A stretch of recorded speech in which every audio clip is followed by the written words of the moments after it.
So today's mission was to take this Colt out and see how it shoots. Now I had compared it. It's not a fair comparison. It shouldn't be looked at it as a comparison, but I brought the Black 13 out because I know what I can shoot this rifle just to judge, visibility on target because it's a snowy environment. So everything looks dimmer because the snow is so bright, what the wind is like, and how I'm personally shooting. Alright, today we're going to test the Colt accuracy.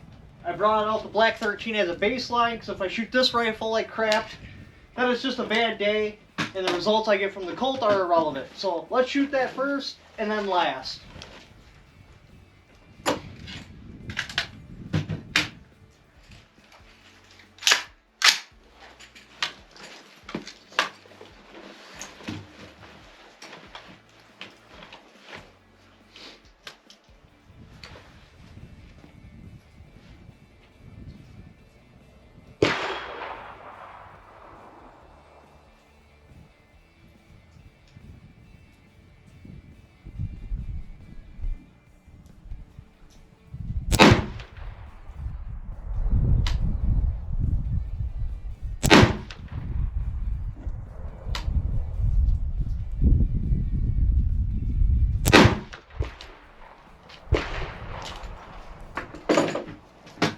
Now for the Colt.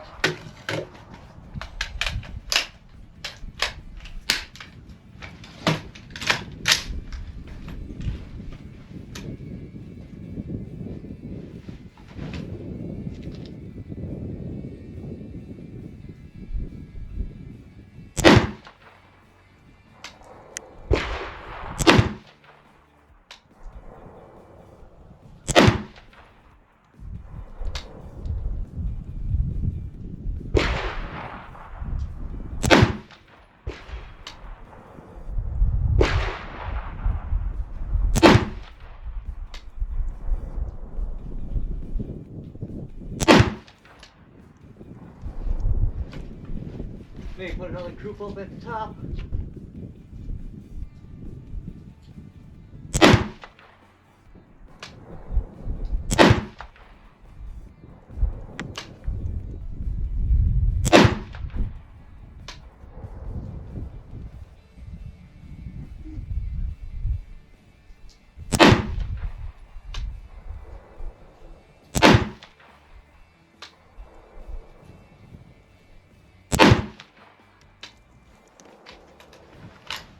Then I'll do two groups on the rough orange circles with this, because at first I shot at that unit-sized silhouette, but I don't think that'll really do justice, because that's already full of holes.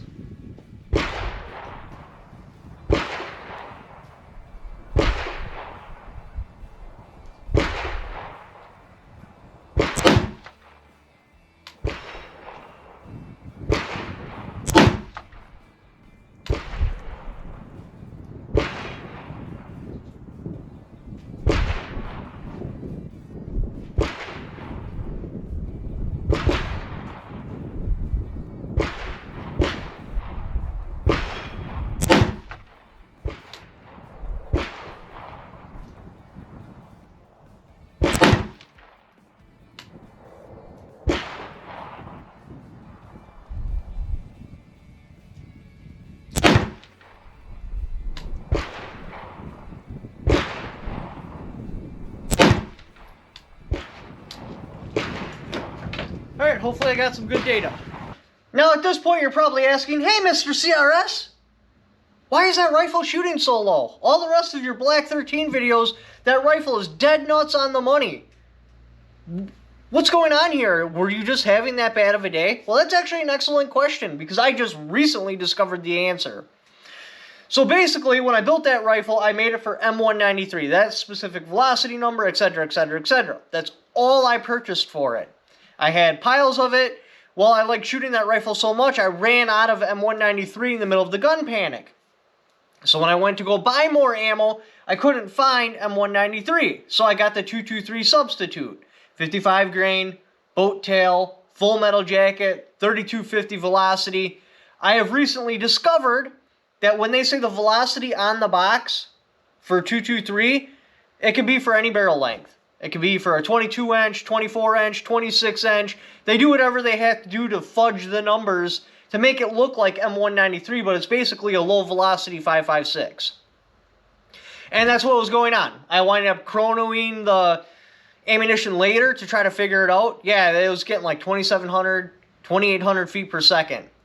Now that I know this, I'm back to hunting for M193, but I still have piles of 223 I need to burn up, because as soon as the zero changed, I quit shooting the rifle because I didn't know what was wrong. I didn't know if the barrel went bad, if like my gas block like took a shit or something, or I didn't know. I couldn't figure it out. Now that I know, I need to burn up that 223 so then I can start shooting M193 out of it again. So that's what's going on. In this particular test, I'm shooting 223, not M193. And for whatever reason, it's less accurate with 223, and it had a huge point of impact shift. So that's what you're seeing there. Now, when I first started shooting this was the cold bore shot. That was on video. It was the very first shot this rifle has shot in like over a month. This rifle is already warmed up and ready to go. Now, there's a lot of theory on how important the cold bore shot is or is not. Yes, normally with my cold bore shots, they will go in slightly a different spot, and then it kind of goes into what the rifle's going to do. So the very first group I printed, 3.34. Now, that's with the Black 13. That is not with the Colt. That was just to gauge what I'm shooting at, and again, that is with the cold bore shot. Then I shot the Colt. I got these groups. I got 5.42, 1.47, 2.45, 6.04. Best group being a 1.47, worst group being a 6.04. The average was 3.85. With the Black 13, I should have shot one more group, but it's kind of good I didn't, because the more I would have shot these two rifles, the bigger the split would have grown. Because at some point, I would have printed a sub-MOA group with the Black 13, which would have made the average amazing. But I didn't. I only shot 3 groups the Black 13 and 4 with the Colt. But it averaged out to 2.45. It did actually get the same exact best group, 1.47, which was kind of cool. Now, shooting just military surplus M855, because these sights are calibrated for a 62 grain projectile, that's what I shot out of it. I built this rifle around a 55 grain or M193, so that's what I shot out of it. Just mil SERP ammo, no special Gucci rounds, because yeah, Gucci rounds, both of these could have shot amazing. But paying $1 a round, now I get it right now, even the military surplus ammo, even the steel case is like $1 a round. But generally speaking, I want to know what they can shoot if I were to just rip a mag out of another rifle and plug it into mine. Like, yes, with my hand loads, my SCAR can shoot sub-MOA. It typically averages out at about 1 MOA. If I were to feed it this shit right here hanging on the wall, this M80 ball, no, it'll be something like 2.53 MOA. And that's what I care about. What is it going to shoot the average standard ammo with? Gucci ammo, yeah, that's great. Maybe if I'm shooting competition, I'll feed it Gucci ammo, but generally speaking, it's going to get military surplus ammo, the stuff that is on the shelf. So the Black 13, it had over a 1 MOA. It was over 1 MOA better than this. Now again, if I would have shot a bunch more groups, that would have grown. It probably would have been 2 MOA better than the Colt. So what does that mean? What do I think about all of that? This was a purpose-built rifle. Yes, you can make the argument this is also a purpose-built rifle from a factory, but it's lacking a couple of things. Like, this doesn't have the free-floated handguard. It does have a chrome line barrel, which that shot pretty good for having a chrome line barrel. So, to put it into perspective, from what I'm told, if you want to win at national match competitions, you need to have an average of 2 MOA. So this could possibly compete as a national match rifle. The Colt would not. However, the Colt, for like your Apocalypse, Boogaloo, whatever you want to call it, rifle, it does pretty good.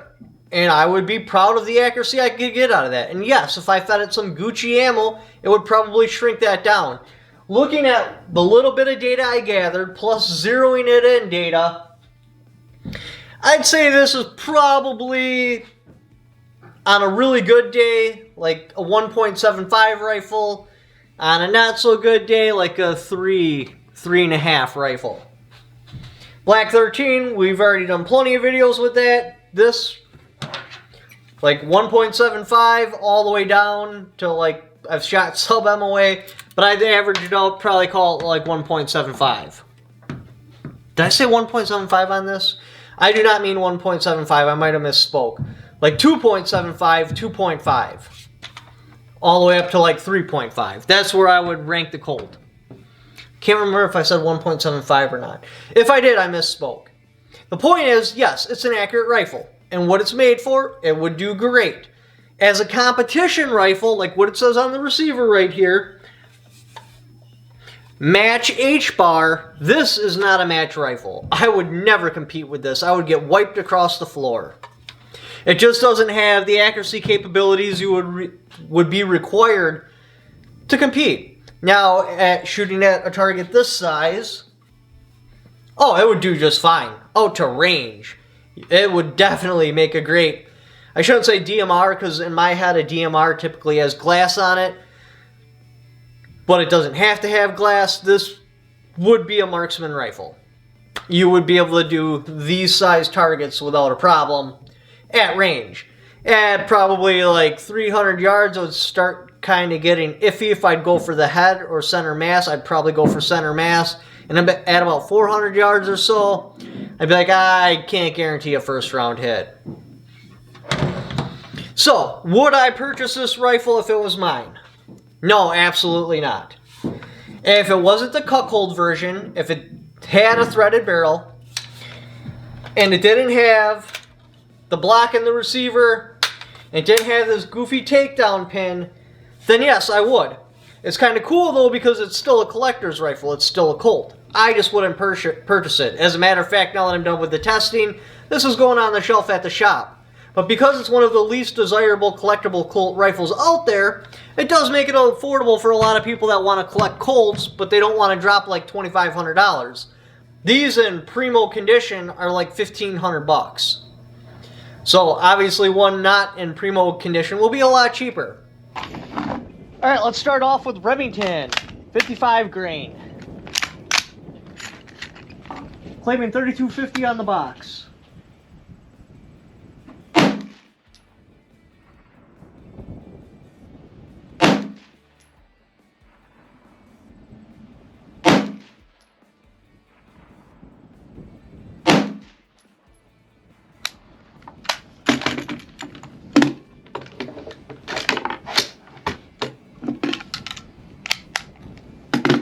Now we'll go 3 rounds of Browning, $32.40 on the box.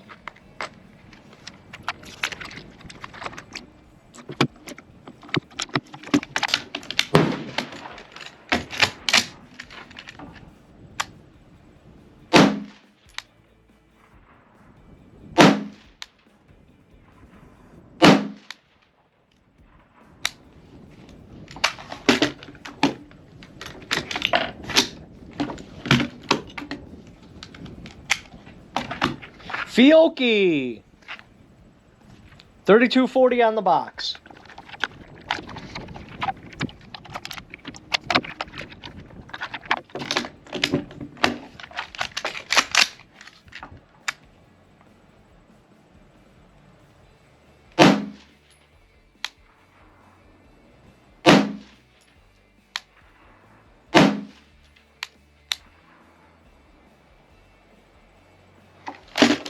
I think I missed one, so I'm going to shoot one more Fiocchi.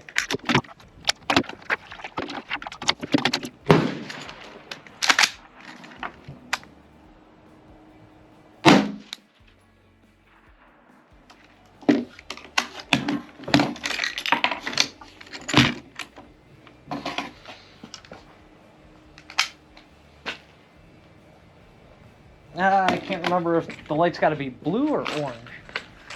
Anyway, PMC on the case, $32.40.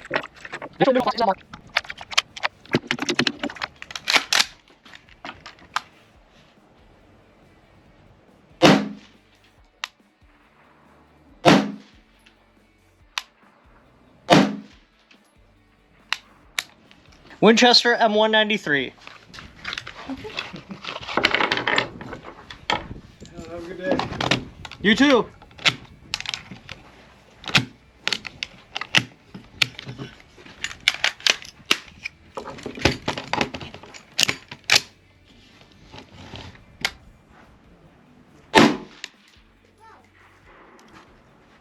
3205, 3182, and just for comparison, here's Winchester 223.